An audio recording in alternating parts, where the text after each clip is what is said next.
السلام علیکم، ویلکم ہے آپ کا ہمارے شو میں جس کا نام ہے فرقوں کی دکانیں بند. The damage has been done. چلیے پھر چلتے ہیں ہم اپنی نئی ویڈیو کی جانب. کچھ لوگ کہتے ہیں کہ احناف کے مسلک میں رفع دین نہ کر کے رسول اللہ کی نافرمانی کرتے ہیں، اس مسئلے پہ رہنمائی فرمائیں. یعنی حضور پاک کی نافرمانی یا رفع دین نہ کرنا؟ اگر حضور کا فرمان دکھا دو کہ حضور نے فرمایا اور رفع دین کرو، میں 1,00,000 روپیہ نقد انعام دوں گا تمہیں. فرمان تم دکھا دو. صحیح مسلم جلد نمبر 1 صفحہ نمبر 181 کتاب الصلاۃ. حضرت جابر حضور پاک تشریف لائے، ہم نماز پڑھ رہے تھے. حضور پاک نے فرمایا کہ یہ تم شریر گھوڑوں کی طرح دم ہلا رہے ہو، نماز میں رفع دین نہ کرنا، سکون سے نماز پڑھنا. یہ پیغمبر کی صحیح حدیث ہے، صحیح مسلم ہے، جلد اول ہے، صفحہ 181 ہے، کتاب الصلاۃ ہے. کہتے ہیں اس حدیث پاک کی اگلی حدیث ہے کہ وہ سلام مراد ہے. تو میں نے کہا اگلی حدیث کا مسئلہ اور ہے، یہ حدیث میں سلام کا لفظ نہیں ہے. کیا بات ہے سر، کیا بات ہے سر، کیا بات ہے، یہ بات ہے. ارے سر کیا بات. ارفعوا ایدیکم، حضور نے ہمیں حکم دے کر فرمایا رفع دین کرو. ارے کہنا کیا چاہتے ہو؟ تو کبھی فرمان نہیں دکھا سکتا کرنے کا، میں فرمان دکھا سکتا ہوں چھوڑنے کا. کتنا پریوارک ماحول ہے نا. ابھی مزہ آئے گا نا بھیڑو. میں G10 میں رہتا تھا، یہ میں بات کر رہا ہوں 2008-9 کی، 8 سے آلموسٹ کوئی 14-15 سال پہلے. ہمارے قریبی دوست تھے، وہ کٹر بریلوی تھے، ہم بھی اس زمانے میں بریلوی تھے. میرے ساتھ وہ اعتکاف بیٹھے G10 کی مسجد میں، G10-4 میں. جب میں ریورٹ ہوا تو وہ بھی تحقیق میں پڑ گئے، وہ وہیں کے رہنے والے تھے. جب تحقیق میں پڑھے تو ہمارے گھر کے قریب ایک دیوبندیوں کی مسجد بھی تھے، کبھی ہم نماز وہاں پڑھتے رفع الیدین سے شروع کر دی. لیکن نماز میں آپ کو پتہ سب کے پیچھے پڑھتا ہوں. ایک نماز دیوبندیوں کے پیچھے پڑھتے تھے، فجر کی ہم اہل حدیث کے پیچھے پڑھتے تھے، مغرب عشاء کی کبھی بریلویوں کے پیچھے، کبھی دیوبند کے پیچھے. وہاں کے مفتی کو کھٹکا لگ گیا، اس نے کہا چلو یہ تو گمراہ ہوئے ہیں، یہ تو آؤٹ سائڈر ہیں. جو G10 کا رہنے والا ہے نا بندہ، جس کا اپنا ذاتی گھر تھا وہاں پہ جدی پشتی، جو ان کا دوست ہے، اس کو تو ہم قائل کریں. اس نے ایک کتابچہ دے دیا اسے، رفع الیدین کے خلاف نہ، کہ نماز کا حنفی طریقہ صحیح ہے. وہ کتابچہ میرے پاس لے کے آیا. میں نے کہا بہت اچھی بات ہے. مطلب وہ جب میں نے کتاب پڑھی تو میں تو خوشی سے پھولے نہ سماؤں. اس نے پہلی حدیث پتہ کیا لکھی ہوئی؟ کانوں تک ہاتھ اٹھانے کا ثبوت. تو کانوں تک تو ہم بھی اٹھاتے ہیں الحمدللہ. لیکن حدیث لکھی مالک بن حویرث والی، مسلم شریف سے. اور حدیث لکھی کہ مالک بن حویرث کہتے ہیں کہ میں نے نبی علیہ السلام کو دیکھا کہ جب نماز شروع کرتے تو دونوں ہاتھ کانوں تک اٹھاتے. میرا دل کرے میں لڈیاں پاواں. ہاں میں کہ ایتھے ہی رک جا کے تو کتاب ٹرنی نہیں.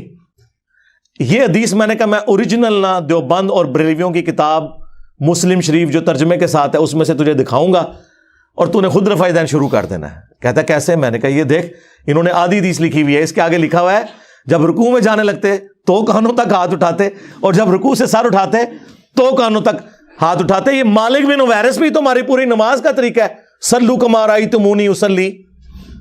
ہمیں اور کیا چاہیے؟ اچھا وہ کتابچہ لے کے نا وہ دیوبند کے مفتی کے پاس پہنچ گیا. یہ ان مفتیوں کا، یہ دلیل کے جو بےتاج بادشاہوں کا علمی لیول یہ ہوتا ہے. وہ جب وہاں پہ پہنچا نا، اس نے کہا یہ آپ نے جو حدیث لکھی ہے آپ نے مسلم شریف سے پڑھی ہے؟ اس نے کہا یہ تو بہت بڑے عالم دین کی کتاب ہے، یقیناً یہ لکھا ہوگا. انہوں نے کہا لکھا تو ضرور ہے لیکن صرف اتنا نہیں لکھا ہوا، اس کے آگے تو کچھ اور بھی لکھا ہوا ہے.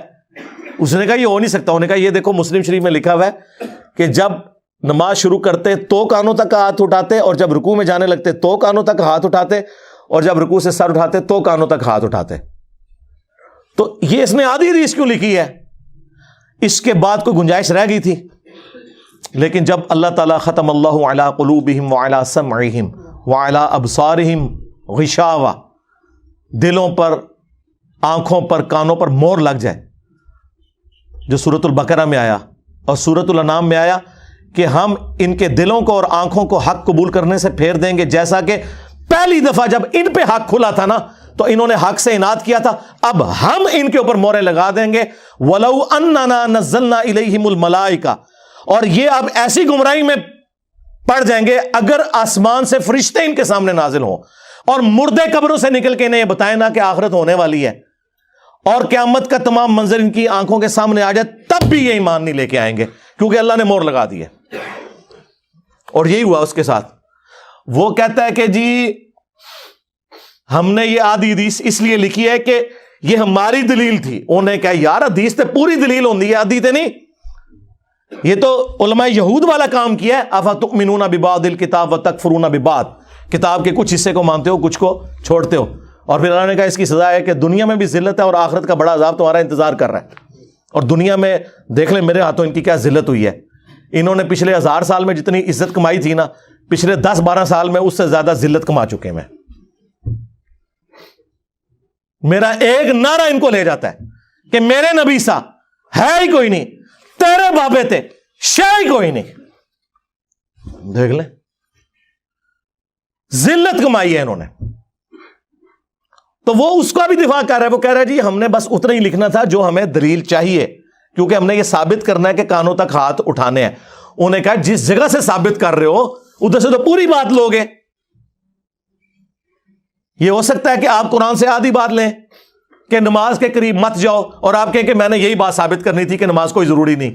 ہم کہیں گے آگے لکھا ہے جب تم نشے کی حالت میں ہو, یہی کہیں گے نا. تو یہ کرتے ہیں. اور چونکہ ان کو بڑوں سے یہی عادت پڑی ہوئی ہے آدھی باتیں بیان کرنے کی, آدھی کاٹنے کی, اس لیے میرے بھی آدھے کلپ کاٹ کے نا متنفر کروانے کی کوشش کرتے ہیں, اور مجھے کوئی فرق نہیں پڑتا.